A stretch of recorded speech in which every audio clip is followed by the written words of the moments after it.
everybody, this is Marjorie. Look at me today. I'm like Coco the clown. On my lovely colourful silk. It's lovely, isn't it? Shein, link down below. Now, I was going to tell you the day, right? I've got a few stories. I've always got a few stories. My hairdresser, wee Josh, he's got COVID, right? So he's in the house. He's self-insulating, right? And he phones me the other day and he goes, "Hello, Marjorie. Just to let you know that I have COVID and I won't be able to do your hair.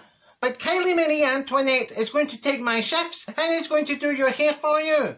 And I went, oh, that's lovely. Thanks for letting me know, son. And I'm sorry to hear you're self-insulating. I don't know what I was looking at there. I felt as if I was a taxi driver. Where are you going?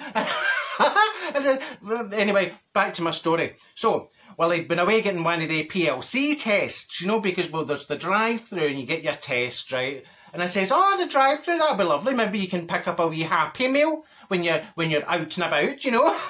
So I got my hair done. It's lovely, isn't it? Kylie Marie Antoinette did my hair for me, right? So she says, see, when I'm taking up the shifts for wee Josh, because he's self-insulating, would you look after wee Pansy Potter and wee Harry Potter? I says, the two of them? Oh my God. my house is a riot. I walked into the living room and I thought, this is like the World War III. I couldn't even see where my couch was. There was toys and there was dollies and there was Lego and there was but they were having a wee ball, right? In Pansy Potter. Now she'd worked her way into my wardrobe, right, and she'd found my box, you know, because I had my pink fornicator for Fanny's wedding. Well, that was in a box, right? So she finds that and she said, feathers, and she's got the fornicator on her hair. Oh, it was lovely. And she's running about the house. Oh, she was like a wee baby flamingo on an 1830 holiday to Magaluf. Oh, she was as happy as Larry. I should have said she was as happy as Harry, because we Harry Potter. Moving on, and then wee Harry Potter, he's wandering about the house, covering literally covering any surface he can find with his wee chocolate fingers. You know, I hope it's chocolate. I need to check on that. So, latest, right? The latest is Fanny comes to my house the other day and she says, "Marjorie, it's just hurt me." I went, "The bus? Oh my God." No, she says, "No, the bus." I says, "Well," she says, "who's going to give me away at my wedding?" I says, "Well, were you wondering about that? You know, it's always the father of the bride gives her away at her wedding." And she says, "But my father's really old. I mean, her father's 94. I says, "But he's still in good fettle, you know. He's still a bit of a goer, is Fanny's father. Old Dick."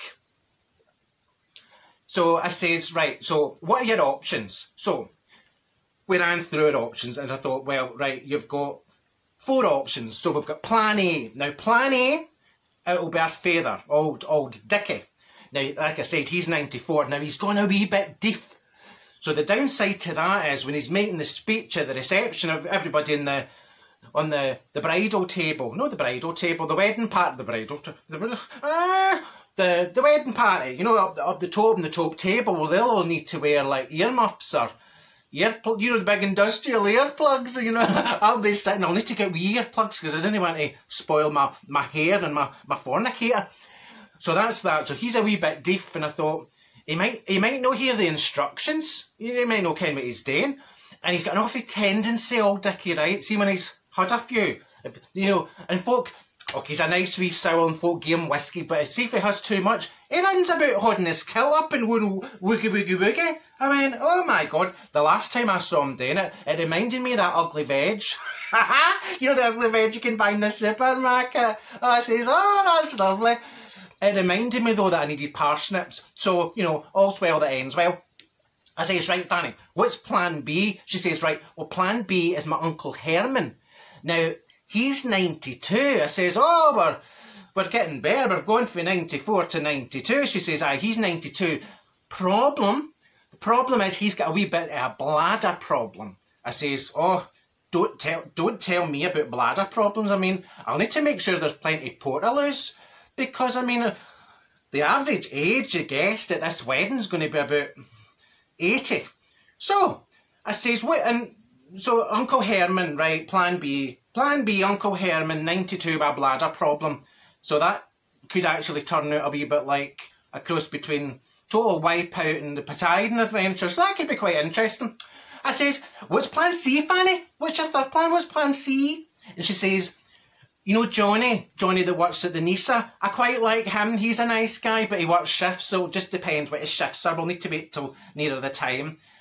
The only thing is, he's got quite big teeth, and she's a wee bit worried about him in the wedding photos, because all you'll see in the wedding photos are these big teeth. I mean, he's got awfully big teeth. You know, he got new wallies, right? He went to the dentist, he got new wallies, and they're absolutely huge. I mean, I think the dentist thinks he's breaking them in for a horse. I mean, they're absolutely colossal. I mean, that's ridiculous. Are they supposed to be for a human being, or are they supposed to be for an animal? Does he think he's a vet dentist?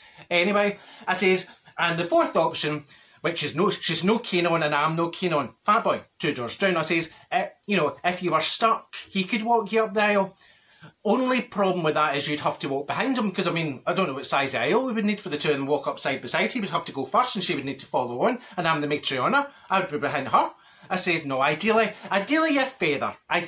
your father will walk you up the aisle, Fanny. But if all goes pears or peaches up, we could audition. Right, we could audition the others to see who would do the best job and try them out. You know, try before you buy. And she says, oh, that would be hysterical. You and me, right, we could sit behind our desk and we could be like one of the game shows, you know, the reality shows, the singing competitions in the telly. I says, oh, I know, that'd be hilarious, wouldn't it? You and me, Fanny, sitting behind the desk. What could it be like? It could be like the Fanny Factor. Oh, that could be good, wouldn't it? The Fanny Factor. Or the Masked Fanny. The Masked Fanny. That's like a wee thong. Ooh. I says, oh, I've got it, Fanny, the best Fanny of all. The ex-Fanny. Woo!